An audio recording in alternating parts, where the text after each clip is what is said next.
नमस्कार दोस्तों, तो आज हम बात करने जा रहे हैं क्या सब कुछ छोड़कर ही आईएएस बन सकते हैं। फाइनेंशियल सिक्योरिटी आज के ज़माने में ऐसी चीज़ हो गई है जिसके बिना कुछ भी प्लानिंग कर पाना लगभग असंभव है।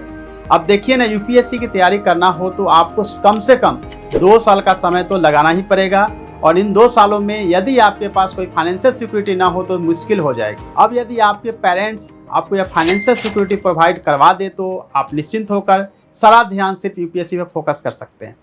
लेकिन हर कोई इतना भाग्यशाली नहीं होता है और पढ़ाई पूरी करते ही उन्हें नौकरी करनी पड़ती है ताकि अपना और अपने परिवार की आर्थिक ज़रूरतों को पूरा कर सके। लेकिन यदि किसी का सपना यूपीएससी करने का हो और नौकरी करना उसकी मजबूरी हो तो क्या करे? क्या उसे इन दोनों में से किसी एक को छोड़ना पड़ेगा या दोनों को एक साथ भी कर सकते हैं? आइए जानते हैं। आप अपनी नौकरी के साथ साथ यूपीएससी की तैयारी कर सकते हैं। इसके लिए आपको नौकरी छोड़ने की जरूरत नहीं है। आपको यूपीएससी सिविल सेवा परीक्षा को क्रैक करने के लिए ऑफिस टाइम और पर्सनल टाइम के बीच एक अच्छा संतुलन बनाना होगा। आपको यूपीएससी की तैयारी शुरू करने के लिए नौकरी छोड़ना सही नहीं होगा। इससे आपका करियर भी प्रभावित हो सकता है और अच्छी बात तो यह है कि वर्क एक्सपीरियंस यूपीएससी साक्षात्कार के दौरान अच्छा स्कोर करने में मदद करती है। तो नौकरी के साथ तैयारी करने के लिए सबसे पहले रिसोर्स एलोकेशन पर काम करने की जरूरत है। आपका सबसे महत्वपूर्ण रिसोर्स है टाइम, इसलिए टाइम मैनेजमेंट की सबसे पहले ध्यान देने की जरूरत है।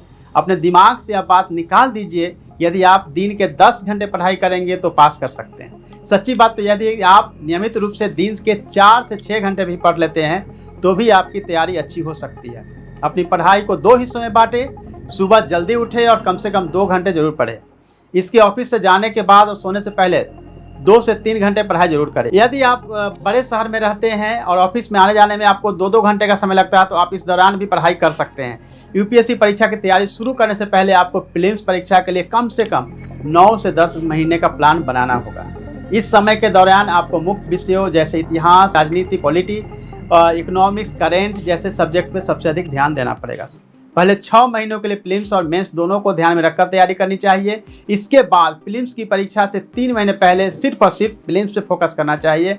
हर फेज को एक एक करके टैकल करना चाहिए। यूपीएससी परीक्षा से पहले फाइनल रिवीजन के दौरान नोट्स से पढ़ाई करने की सलाह दी जाती है। ऐसे तो नोट्स खुद ही बनाने चाहिए, लेकिन अगर आपके पास टाइम कम हो तो आप नोट्स मार्केट से जो अच्छी है उसको भी आप ले सकते हैं। इससे टाइम भी आपका बच जाएगा। इसके साथ ही अपने सोर्स को भी लिमिटेड रखें। ज़रूरत से ज़्यादा किताबें न पढ़े जिससे कन्फ्यूजन बढ़े। वीकेंड के लिए स्पेशल प्लान बनाएं। वीकेंड ऐसा समय हो जब आपके पास 2-3 दिन आपके पास होता है जिसमें कि आप बचे हुए जो कोर्स है वीक का उसको भी आप पूरा कर सकते हैं। इसका एडवांटेज जो है आप ले सकते हैं। नौकरी के साथ तैयारी करने में स्मार्ट वर्क का बड़ा योगदान होता है। आपको पाने का समय इस्तेमाल, पढ़ने के समय जो समय होता है उसको अच्छे से करें। बेकार के इधर की उधर की बात ना करें, वेस्ट समय नहीं करें। आपको वीकेंड में पार्टी वगैरह से थोड़ा बचना पड़ेगा और अपनी तैयारी पे फोकस करना होगा। आईएएस तैयारी के लिए तैयारी करना आसान नहीं है। इस दौरान कई तरह के उतार चढ़ाव आते हैं। बेहतर रहेगा कि आप ऑफिस स्ट्रेस को वहीं छोड़ कर आए। इससे आप घर पर रिलैक्स होकर सिविल सर्विस की तैयारी कर सकते हैं। अगर आपको हमारा वीडियो पसंद आया हो तो जरूर अपने दोस्तों को तो शेयर करें ही, साथ ही हमारे चैनल को भी सब्सक्राइब कर दें। All the best, thank you so much.